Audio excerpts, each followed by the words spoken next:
आज के वीडियो में ज्वेलरी के ऐसे इंटरेस्टिंग फैक्ट्स के बारे में बताऊंगा जो आपने कभी नहीं सुने होंगे। और यार आजकल की इतनी बिजी लाइफस्टाइल है, किसके पास इतना टाइम है कि ज्वेलरी से रिलेटेड इंटरेस्टिंग फैक्ट्स पढ़े या कहीं पर सुने।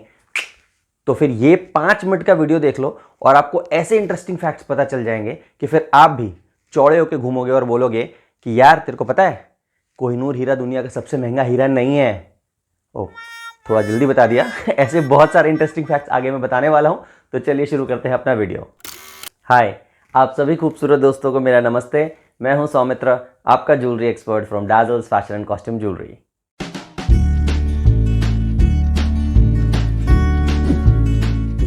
चलिए, जब बात जबान से फिसली गई है कोहिनूर के बारे में तो उसी से शुरू करते हैं। कोहिनूर दुनिया का सबसे महंगा और सबसे बड़ा हीरा नहीं है। इसका वजन अप्रॉक्सीमेटली 21.5 ग्राम के आसपास है। इंडिया में ही पाया गया था, साउथ इंडिया में। अंग्रेज़ों से पहले कई लोगों ने इसे लूटा, लेकिन फाइनली इस वक्त ये अंग्रेज़ ज्वेलरी क्राउन जो है उनका, ताज रानी का, उसकी शोभा बढ़ा रहा है।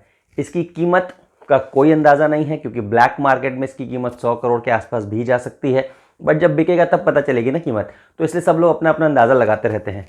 जो दुनिया का सबसे बड़ा और महंगा हीरा है वो है कलिनन, जो इससे बहुत ज़्यादा बड़ा है, जो कि अफ्रीका में पाया गया था। क्या आपको पता है कि रूबी और सफ़ायर एक ही स्टोन है? आप बोलोगे कैसी पागलों ऐसी बातें कर रहा हूँ। मैं खुद ही अपने वीडियोस में कई बार बताता रहता हूँ कि इसमें रूबी स्टोन, इसमें सफ़ायर स्टोन है, बट ये तो हम इंसान बोलने लग जाते हैं। केमिकली ये दोनों स्टोन एग्जैक्टली हूबहू सेम है, बस इसमें थोड़े से कलर का फ़र्क है, इसलिए हम इंसान उसे रूबी कहते हैं और जो नीला दिखता है उसे सफ़ायर कहते हैं, but basically they are exactly the same stone. क्या आपको पता है कि गोल्ड शायद धरती पे कभी था ही नहीं? हमें ये अलग अलग देशों में मिलता तो है, बट गोल्ड अगर साइंटिस्ट्स की मानी जाए तो ये एक मेटेराइट शार, यानी कि कोई दूसरा पत्थर आकर के धरती पे हज़ारों लाखों करोड़ों साल पहले टकराया था, जिससे बहुत सारा गोल्ड धरती पे दब गया। और वही हम लोग आजकल निकाल निकाल के खुश होते रहते कि सोना मिल गया, सोना मिल गया। क्या आपको पता है कि डायमंड इतना महंगा होता नहीं जितना उसे दिखाया जाता है और जितना उसे बेचा जाता है?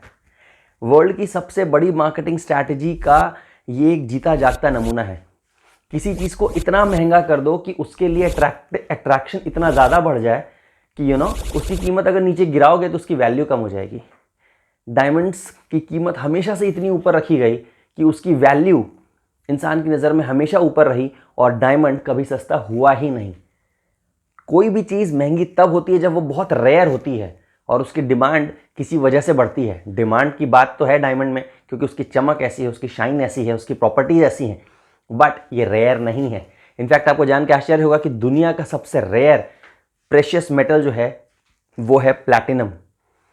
साइंटिस्ट की मानी जाए तो अगर दुनिया भर का प्लैटिनम खोद के अगर निकाल लिया जाए ना, तो शायद 12x12 या 12x15 का लिविंग रूम जितना ही होगा, उससे ज़्यादा नहीं होगा। But marketing strategy matters. Diamond सबसे एक्सपेंसिव है। क्या आपको पता है कि दुनिया के जितने भी प्रेशियस मेटल्स हैं वो सब धरती से खोद करके निकाले जाते हैं? सफ़ायर, माणिक, पन्ना, डायमंड, सोना, बट सिवाय पर्ल के। पर्ल एक पशु उत्पाद है, जैसे गाय का दूध, वैसे ही हमें पर्ल जानवरों से मिलता है, सी एनिमल से। और एक इंटरेस्टिंग फैक्ट बताता हूँ। आप लोगों में से जिनके पास भी असली पर्ल है उनको लगता होगा कि आपके पास असली पर्ल है, बट ऐसा नहीं है। 99.99% लोगों के पास असली पर्ल नहीं होता। एटलीस्ट आज के ज़माने में तो बिल्कुल नहीं होता है। 50-60 साल पहले होता होगा, बट क्योंकि हज़ारों लाखों साल लग सकते हैं एक्चुअल ऑर्गेनिक, वाकई जो रियल पर्ल होता है उसको बनने में। क्योंकि कई बार जिन जानवरों के अंदर, वो ऑयस्टर के अंदर पर्ल बनता भी है तो कोई दूसरा जानवर आके उसको खा जाता है, शिकार कर लेता है। So it's very rare. इंसानों ने कल्चर्ड पर्ल बनाना शुरू कर दी है। बस इसमें फ़र्क ये होता है कि ये भी बनता जानवरों के अंदर ही है, लेकिन इंसानी मदद से।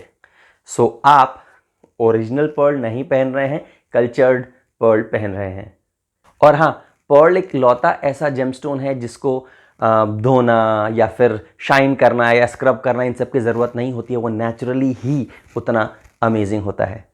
आपको जान के आश्चर्य होगा कि ज्वेलरी वर्ड का मतलब होता है खिलौना। करेक्ट, ज्वेलरी वर्ड एक फ्रेंच वर्ड ज्वेल से लिया गया है, बनाया गया है, जिसका मतलब होता है प्लेथिंग, जिससे खेला जाए। और ऐसा क्यों मैं ये बताता हूँ, क्योंकि दुनिया का सबसे पहली जो ज्वेलरी बनी थी वो किस चीज़ की बनी थी? सीशेल्स। और सीशेल से लोग क्या करते हैं, बीच पे खेलते थे। सो सच नेचुरल चीज़ से जब ज्वेलरी बनी तो उसका नाम रख दिया गया ज्वेलरी, प्लेथिंग, टॉय। आपको पता है 24 कैरेट यानी 24 कैरेट गोल्ड की ज्वेलरी बन ही नहीं सकती। इतना ज़्यादा सॉफ्ट हो जाता है कि आप ऐसे हल्का सा करोगे ना तो मुड़ के तुड़ जाएगी वो। इसके लिए हमेशा गोल्ड में थोड़ी सी इम्प्योरिटी मिलाई जाती है। लोग ऐसा शब्द यूज कर सकते हैं कि 24 carat gold is used in making this jewellery. ठीक है, कई पार्ट्स में 24 कैरेट गोल्ड का इस्तेमाल किया गया होगा, बट उसमें इम्प्योरिटी मिलाई जाएगी तब ही ज्वेलरी बन पाएगी।